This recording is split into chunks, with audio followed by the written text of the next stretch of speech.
"Spread your legs," Mountain Man commanded his fat-arranged wife. But his true intention was, "Spread your legs," the Mountain Man ordered.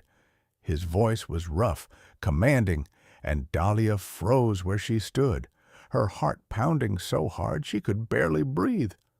Only a few hours earlier, she'd become his wife, not by love, by contract. Dahlia Mae Fletcher, 21, and the eldest daughter of a struggling family, had been given to Colt Brennan, a rugged horse rancher from the Rocky Mountains. Their marriage was nothing more than a business alliance, a way to merge two failing ranches and secure survival through profit. Dahlia had grown up hearing the whispers, too big to be pretty, too gentle to be strong. Yet now, as she stood before this tall, hard-eyed man with calloused hands and the scent of earth and leather clinging to him, she felt something she couldn't name. Fear mixed with strange curiosity. Colt Brennan was not the monster she expected, but his presence was overwhelming. His eyes were sharp as mountain ice, his jaw unshaven, and every movement of his muscled frame radiated silent control. When he spoke, it was never with cruelty, but with authority that left no room for disobedience. "Spread your legs," he repeated. Dahlia's face went pale. Her breath hitched. The workers nearby had left the barn, and now it was only the two of them, the man she barely knew, and the endless silence between them. She lowered her gaze, humiliated, trembling, and whispered, "Please, don't hurt me." Colt frowned, confusion flickering across his face. He stepped closer, pointing toward the ground where she stood. "Dahlia," he said more softly, "you're standing on an ant-hill. If you don't move now, they'll bite through your boots." The color drained from her cheeks, replaced by disbelief, then shock, then something else entirely. Relief. The man she thought would break her had just saved her. The next morning, the mountains awoke covered in mist. The air smelled of pine and damp earth, and the sound of horses echoed faintly from the valley. Dahlia stood by the window of her new home, a sturdy log cabin overlooking endless green hills, watching the world she now belonged to, but didn't yet understand. She had been raised on a small, struggling farm where her father's voice carried disappointment and her mother's silence was its own kind of punishment. She had learned early to take up as little space as possible, to apologize for her laughter, her appetite, her very existence. And now she was married to a man whose silence was even heavier than her father's. Colt Brennan moved through the world like a storm held barely in check. Every motion of his hands seemed carved with purpose. When he walked into a room, the air seemed to shift heavier, charged. Yet Dahlia noticed small things about him that didn't fit the legend she'd heard in town. He spoke to his horses as if they were people. He fixed broken tools with patience, not anger. And when he thought no one was looking, he paused to watch the sunrise over the ridge with a quiet reverence that made her chest ache. Still, she couldn't shake the tension inside her. Every time Colt looked at her, she felt her throat tighten. Was he angry? Disappointed? Regretful that this marriage had been forced upon him? At breakfast, he poured her coffee before his own and said, "You should eat more." She blinked, startled. "I'm fine." He looked at her not cruelly, but steadily. "You worked with the horses all morning. You'll need your strength."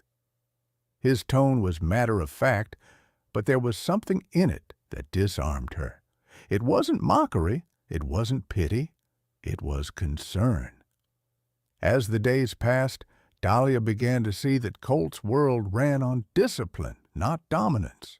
His few words carried meaning, never wasted, never cruel. He expected effort, honesty, and respect from his ranch hands, from his animals, and now from her. Yet when she failed to mount a young horse during her first attempt, falling backward into the hay, she braced herself for his anger. Instead, Colt only extended his hand and said quietly, "Again."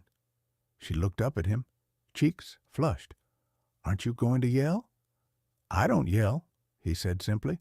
"Yelling scares horses and people. Neither learns from fear." That night, Dahlia lay awake listening to the wind outside, thinking of those words, "Neither learns from fear." Maybe that was why he'd been so patient with her. Maybe that was why, when she'd flinched at his first command, he hadn't laughed or gotten angry. He'd explained. For the first time since her wedding day, Dahlia felt something unfamiliar settle in her chest, a small, trembling thread of safety. And though she didn't know it yet, Colt had noticed something too, the way her voice softened when she spoke to the horses, the way even the most restless stallion calmed under her hand. He'd thought she would be fragile.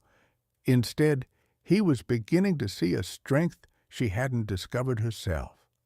The mountain was teaching them both patience, trust, and a language that didn't need words. The days stretched long beneath the Colorado sun, and the rhythm of ranch life began to etch itself into Dahlia's bones. Dawn came early before the mist had burned away, and Colt was always already awake, out in the stables, his voice low and calm as he spoke to the horses. Dahlia started rising early, too, learning the quiet rituals of his world. At first, her movements were hesitant. She fumbled with the ropes, spilled grain, and startled easily when the horses snorted or stamped. But Colt never raised his voice. Each mistake was met with patience. "Slow down," he'd say. "Breathe. They feel what you feel." And so she tried. One morning, Colt handed her the reins of a restless stallion named Ranger. The horse tossed his head, eyes wild. Dahlia froze. "He doesn't like me," she whispered. "He doesn't trust you," Colt said, standing beside her. "Same thing, most of the time. You'll have to show him he can." Dahlia looked up at the horse, heart hammering, then back at Colt. His eyes sharp, unreadable, softened just a little. "Start with your breath. Let him know you're not afraid." She inhaled, slow and deep, matching the rhythm of Colt's breathing beside her. For a long moment, neither of them moved. Then, almost imperceptibly, the stallion lowered his head. "There," Colt murmured. He chose to listen. The pride that bloomed in her chest was something fierce and unfamiliar. For the first time in years, she felt capable, seen. That evening, over supper, Colt asked her about her old home. "Your father's ranch. You worked the fields yourself?" Dahlia nodded. "He said work was the only thing I was good for, so I worked." Colt's jaw tightened. "And your mother?" "She tried to love me," Dahlia said quietly, staring into her bowl. "But it was easier for her when I stayed quiet. Invisible." Colt didn't reply right away. When he did, his voice was softer than she'd ever heard it. "You don't need to disappear here." The words sat between them, heavy and tender, like something sacred. Over the next weeks, trust grew the way wildflowers do quietly, in the cracks between hardship and silence. They rode together into the foothills to gather strays, sharing canteens of water beneath the blazing sun. They fixed fences, shoulder to shoulder, her laughter echoing across the fields when he teased her about her stubborn streak. And one evening, When a storm rolled down from the mountains, they worked side by side to lead the horses into shelter. The rain came hard and cold, soaking them to the skin. When a bolt of lightning struck close, Dahlia startled, slipping on the mud. Colt caught her before she hit the ground, his arm strong and steady around her.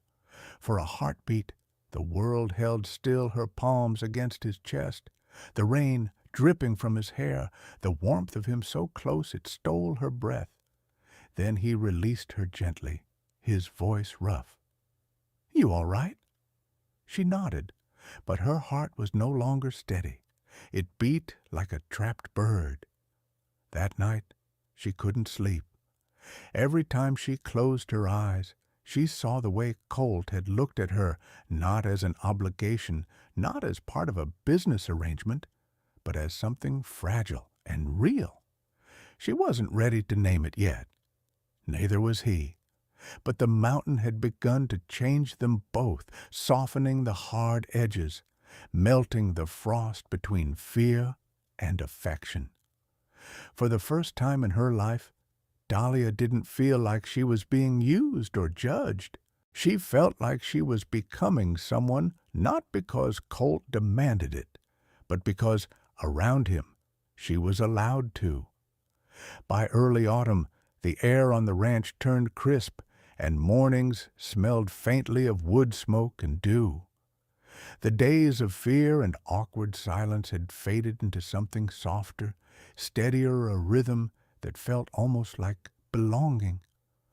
Dahlia woke each morning to the sound of boots on the porch and the creak of the barn door opening, and somehow that sound brought comfort.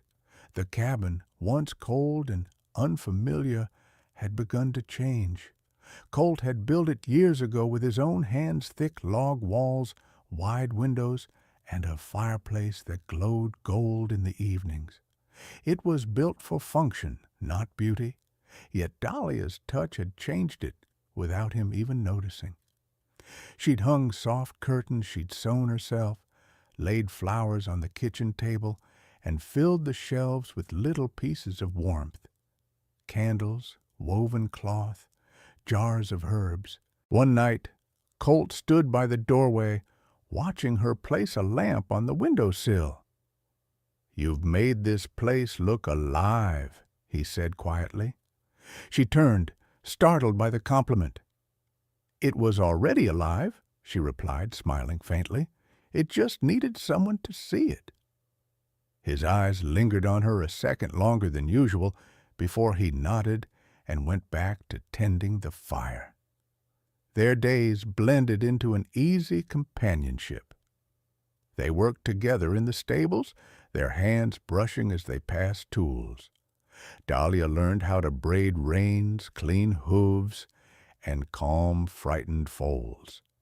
In return, she taught Colt how to make biscuits that didn't taste like leather, and once she even caught him humming under his breath while he worked a sound that surprised them both. One evening, a storm rolled in again, sudden and violent. The wind howled through the pines, and rain battered the roof like stones.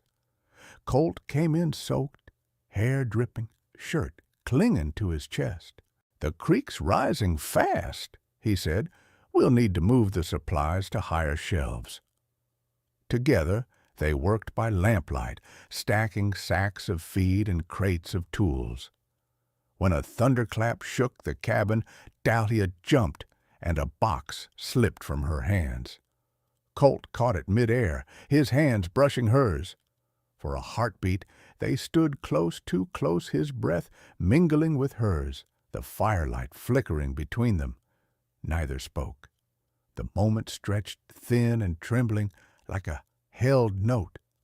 Then Colt stepped back, his voice low and rough. "You should change into something dry. You'll catch cold." Later that night, Dahlia couldn't sleep. She crept to the kitchen for tea and found Colt still awake, sitting by the fire, a book open in his lap. He looked up as she entered, and for a long while Neither said anything. The only sound was the crackle of wood. "Couldn't sleep?" he asked finally. She shook her head. "I keep thinking about how quiet it gets after a storm. It feels like the world's holding its breath." Colt nodded slowly. "That's when you know everything survived." The warmth in his voice made her chest tighten. She sat across from him, the firelight painting soft shadows across his face. "You're not what I expected," she said quietly. He raised a brow. "What did you expect?" She hesitated.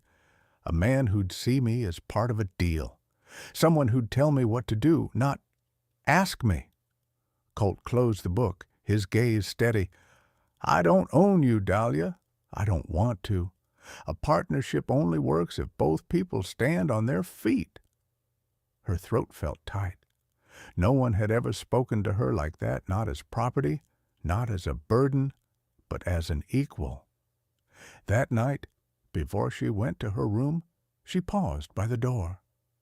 "Thank you," she whispered. "For what?" "For making me feel safe." Colt didn't answer right away. His jaw flexed, and he looked back at the fire. "You make this place feel like home again," he said at last. When Dahlia went to bed, her heart was racing, but for once, not from fear. Out on the porch, Colt stood for a long time, watching the rain fade into mist. He didn't quite understand what was happening between them, only that somehow the silence he'd always lived in no longer felt empty. Inside, in the small room down the hall, Dahlia smiled into her pillow, her chest full of something she couldn't yet name hope. By late October, the valley began to change. The grass turned brittle and gold, the air sharp with the scent of frost. Life on the ranch carried on as usual, long days of feeding, fixing fences, checking the herd, but beneath the rhythm of work, something fragile and unspoken had begun to tremble between Dahlia and Colt. It wasn't just the way their hands brushed when passing the reins, or how he always waited for her to walk through a doorway first. It was in the silence, the kind that no longer felt heavy, but charged, full of something waiting to be said. But even the gentlest peace never lasts long on the frontier. One morning, Colt rode into town to buy supplies and returned with a face carved in stone. Dahlia noticed it the second he stepped off his horse. His jaw was tight, his eyes unreadable. He didn't say a word as he unloaded the wagon, and when she asked what was wrong, his answer came clipped and cold. "Nothing you need to worry about." It wasn't until evening, when the lamplight flickered against his features, that he finally spoke again. "There's talk in town," he said quietly. "The Blackstone Company's been buying up every ranch in this valley one by one. They're after this land, too." Dahlia frowned. "But you'd never sell. Everyone knows that." "That's why they'll find another way." There was something in his tone, not fear, but the kind of weariness that comes from fighting too many battles alone. Over the next few days, strange things began to happen. A fence post cut in the night, a barn latch broken. One morning, they woke to find the well-poisoned dead birds floating on the surface. Colt's hands trembled when he saw it. Someone sending a message. Dahlia felt anger rise in her chest, hot and fierce. "Then we'll send one back." Colt turned to her, surprised. She met his gaze steadily. "You think I've lived my whole life being pushed around? I'm done being small. This is my home, too, now." For a long moment he said nothing. Then, slowly, a smile ghosted across his lips. "You've got fire, Mrs. Brennan." That night, as the wind howled outside, Dahlia couldn't sleep. She crept out of her room and found Colt sitting at the table staring at an old photograph. In it, A young man stood beside a woman and a child, both smiling. The edges of the picture were worn, the colors faded. "She was my sister," Colt said without looking up, "and that's her boy. They were killed 5 years ago when the Blackstone men ran them off their land." Dahlia's heart clenched. "Colt," he finally lifted his gaze to hers, "that's why I can't let them have this place. It's not just land. It's all that's left of them." She reached across the table and laid her hand over his. His skin was rough, his pulse steady. "Then we'll fight," she said softly. "Together." It was the first time he didn't pull away from her touch. The next morning, they rode out to repair the fences together, rifles slung over their backs. The wind bit at their cheeks, and storm clouds gathered in the distance, but neither spoke of turning back. Every step, every hammer strike was a quiet act of defiance. At dusk, when they returned home, exhausted but unbroken, Colt caught her hand before she could go inside. "You shouldn't have to live like this," he said quietly, "always looking over your shoulder." Dahlia met his eyes, calm, certain. "Maybe not. But I'd rather face danger with you than live safely with someone who never saw me." The words hit him like a shot. For a moment, his composure cracked, and in the flickering light of the porch, she saw it, the raw, aching tenderness he'd tried so hard to hide. Neither spoke again. The night settled around them, thick with rain and unsaid promises, but both of them knew the coming days would test everything they had built. The storm broke before dawn. Thunder rolled across the mountains like cannon fire, and wind ripped through the pines. Colt had barely slept. He'd known this day would come. Just after sunrise, he spotted the riders. 5 men on dark horses, dressed in city coats that didn't belong in the wilderness. At their head was Victor Blackstone himself, a man whose smile was as sharp as the silver buckle on his belt. "Morning, Brennan," Victor called, voice smooth and venomous. "Heard you've been stubborn about selling." Colt stepped out onto the porch, rifle in hand. "You heard right." Victor chuckled. "I admire that loyalty, foolish as it is. But let's not pretend this is about pride. Everyone's got a price." Behind him, one of his men spat into the dirt. Another toyed with the hammer of his revolver. Dahlia stood in the doorway, pale but unflinching. She hadn't spoken since she saw the riders coming, but now she moved to Colt's side, chin raised. Victor's eyes flicked to her, and his smile widened. "So this is the reason you're holding on, huh? The wife. Pretty little thing." Colt's grip tightened on the rifle. "Watch your mouth." Victor swung off his horse and stepped closer, boots squelching in the mud. "You can't win this, Brennan. My men are armed, the sheriff's on my payroll, and your luck's run out. You've got a choice: sign the deed, or we take it anyway." Lightning flashed, illuminating Colt's face, calm, cold, and unyielding. "Then you'll have to take it from me." The next moment shattered into chaos. One of Blackstone's men reached for his gun, but before he could aim, a warning shot cracked through the air, splintering the post beside his head. It wasn't Colt who fired. It was Dahlia. She stood steady, both hands gripping the rifle, her stance firm. "You take one more step toward this cabin," she said, voice trembling but loud enough to cut through the storm, "and you'll leave with less than you came with." The men hesitated, thrown off balance by the sight of a woman aiming straight and true. Colt stepped forward, his voice low and dangerous. "You heard her. This land isn't for sale, and neither are we." Victor's smirk faltered. The storm roared around them, rain lashing, thunder cracking, and for a moment no one moved. Then, with a bitter laugh, Victor swung back into his saddle. "You can't fight progress forever," he sneered, "but maybe you'll die trying." They rode off into the downpour, leaving churned mud and tension behind. When the sound of hooves faded, Dahlia finally lowered the rifle. Colt turned to her, his chest rising with pride and something deeper. "You didn't have to do that," he said softly. "Yes," she replied, breathless but steady. "I did."